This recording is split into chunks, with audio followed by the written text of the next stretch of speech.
एकं शास्त्रं देवकीपुत्रगीतम् एको देव देवकीपुत्र एव एको मन्त्र तस्य नामानि यानि कर्मापि एकं तस्य देवस्य सेवा। हरे राम राम राम हरे हरे, हरे कृष्ण कृष्ण कृष्ण हरे हरे। बोले योगेश्वर श्री कृष्ण भगवान की जय। आइए, स्वागत है आप सभी का अपने इस भगवत गीता जी की जर्नी में। इसके हम चैप्टर नंबर 16 पे हैं, जो कि है देवासुर संपद विभाग योग। प्रभु कहते हैं कि हमें उसके बारे में सुनना चाहिए कि हम जैसा होना चाहते हैं, और उसके साथ साथ उस बारे में भी सुनना चाहिए जैसा हमें नहीं होना है। इसीलिए इस चैप्टर की शुरुआत में प्रभु ने जो 3 श्लोक हैं उसमें जो दिव्यता का वर्णन किया है, और इसके बाद के सभी श्लोक में आसुरी प्रवृत्ति का वर्णन किया है। उस असुरों का वर्णन किया है, आसुरों की प्रवृत्तियों का वर्णन किया है, फिर उससे होने वाले परिणामों के बारे में हमें बताया है, और फिर उसका निष्कर्ष भी हमारे सामने प्रस्तुत किया है। बाद में हमें चॉइस दे दी है, हमारे पास चॉइस भी है, फिर हमें फ्रीडम भी है कि हमें क्या चूज़ करना है। तो इस तरीके से प्रभु ने दिव्यता का वर्णन, केवल दिव्यता के गुणों का वर्णन किया, लेकिन जो आसुरी प्रवृत्ति है उनके परिणाम, निष्कर्ष, प्रवृत्ति सबके बारे में बताया, क्योंकि हमें जो नहीं करना है वो क्यों नहीं करना है उसके बारे में हमें अवेयर होना है।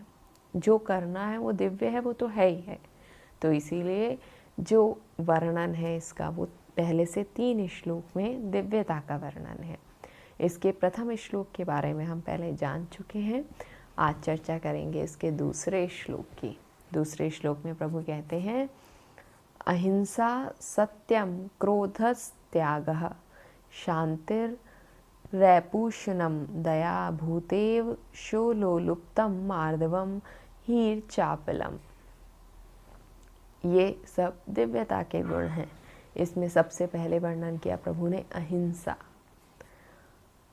अहिंसा, मन को कष्ट देना, ये हिंसा है। शरीर को कष्ट देना वो हिंसा नहीं है। कई मामलों में, जैसे कि डॉक्टर, जब हमें कुछ परेशानी, प्रॉब्लम हो जाता है, डॉक्टर हमारा ऑपरेशन करता है, तो उसमें शरीर की हिंसा होती है, लेकिन उस हिंसा के बाद भी हमारे मन को संतुष्टि रहती है कि ऐसा करने के बाद हम ठीक हो जाएंगे। तो वो हिंसा में नहीं आता है, वो अहिंसा है। लेकिन जब किसी पशु को काटा या मारा जाता है तो बड़ी निर्दयता के साथ उसका जब कत्ल किया जाता है, तब वो पशु मन से दुखी होता है।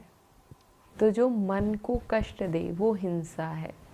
तो इस तरीके से ये अहिंसा का गुण जो है वो दिव्यता का गुण है। हिंसा आसुरी प्रवृत्ति है। आगे प्रभु ने बात की सत्यम। जो भक्त होता है वो हमेशा ट्रुथफुल होता है, वो वर्दी होता है। आगे बात की क्रोध की। क्रोध आपका स्वभाव है, जैसे कि अनुशासन, ये दिव्यता का गुण है। क्रोध भी, क्रोध जैसे कि तड़के में मिर्च होना ज़रूरी है, तभी उसका स्वाद आता है, लेकिन उसकी जो मात्रा है वो ज़्यादा हो जाए तो वो खराब हो जाता है। लेकिन थोड़ा सा तड़के में मिर्च का होना भी स्वाद को बढ़ा देता है।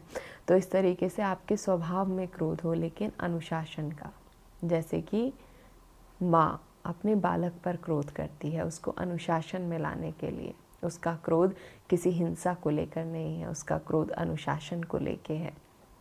इसके आगे आता है अभिमान का त्याग।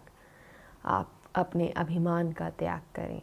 अभिमान को बलशाली बनाएंगे तो उसके साथ साथ जैसे जैसे अभिमान बनेगा तो आप नीचे गिरते चले जाएंगे। उसके आगे प्रभु बात करते हैं शांति। शांति जो गुण है, शांति की, जैसे कि आपके चित्त की जो चंचलता है उससे मुक्ति हो जाना, ये शांति है। ऐसा नहीं है कि आप मुंह से बिल्कुल चुप हो गए। जो आपकी चित्त की चंचलता है, आपके मन में जो तरह तरीके के विचार चल रहे हैं जो कि आपको नहीं सोचने चाहिए, उन सब विचारों की शांति, आपके चित्त की चंचलता का जो शांति है उससे मुक्ति, जो आपके चित्त की जो चंचलता है उससे मुक्ति, ये शांति है। आगे आता है रैपेशुनम, निंदा नहीं करना। जैसे आप किसी को पसंद नहीं करते हैं तो कोई बात नहीं, लेकिन आप उससे दूर चले जाइए, लेकिन आप उसकी निंदा मत करिए। Laugh with others not on others, हमें सबके साथ हंसना आना चाहिए, किसी पर हंसना नहीं आना चाहिए। सब अष्टावक्र पर हंसे तो क्या हुआ, वो सब श्राप के भागीदार हुए।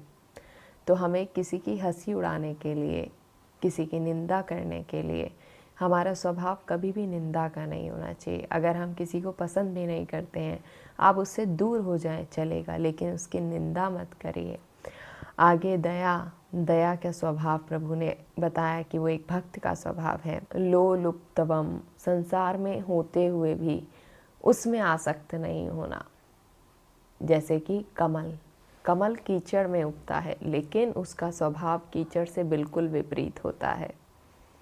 अगर कोई सोचे कि मैं संसार से मुक्त होकर, उससे अलग होकर खुश रह पाऊंगा, तो ऐसा भी नहीं है। अगर आप कमल को कीचड़ से जाकर अलग कर देंगे, उसको सूर्य से दूर कर देंगे, तो कोई ऐसी ताकत नहीं है जो उसकी कली को खिला दे। कमल कीचड़ में ही उगता है लेकिन उसका स्वभाव कीचड़ से बिल्कुल भिन्न है। उस पर कीचड़ नहीं है, वो कीचड़ से ऊपर उठ चुका है, वो कमल है। तो संसार में रहते हुए भी भक्त को उससे आसक्ति हो जाना, ये भक्त का गुण है। इसके आगे प्रभु ने चर्चा की कोमलता। भक्त का हृदय कोमलता से भरा, उसको हर किसी के प्रति उसका स्वभाव सौम्य हो। आगे 19वां जो वर्णन किया प्रभु ने भक्त का, वो है विशुद्ध आचरण से लज्जा। अगर किसी को अपनी सर्कमस्टेंस की वजह से कुछ गलत भी करना पड़ रहा है तो उसको लेके उसके मन में लज्जा हो। जैसे युधिष्ठिर को अपनी परिस्थितियों के हिसाब से झूठ बोलना था, तो उसको उसमें भी लज्जा थी कि नहीं, मैं नहीं बोल पाऊंगा। सबको बहुत कन्विंस करना पड़ा, उसके बाद उसने बोला। लेकिन आज की परिस्थिति बिल्कुल भिन्न है। उसको उस समय युधिष्ठिर को नींद नहीं आई थी कि कल मुझे झूठ बोलना है, और अगर आज किसी को कह दो कि कल आपको सत्य बोलना है तो उसको नींद नहीं आएगी कि कल मुझे सत्य बोलना है। कि व्यर्थ चेष्टा का अभाव, व्यर्थ की चेष्टाओं से अभाव हो जाना भक्त का गुण है। उसको व्यर्थ की चेष्टाओं में अपनी प्रवृत्ति से मुक्ति करनी चाहिए। इसके आगे जो तीसरा श्लोक है, इसमें भी प्रभु ने भक्त की दिव्यता का वर्णन किया है। उसमें बहुत अच्छा कॉन्सेप्ट आता है हमारे नेचर, नर्चर और कल्चर का, जिसके बारे में हम चर्चा करेंगे इसके नेक्स्ट सेशन में। तब तक के लिए श्री राधे।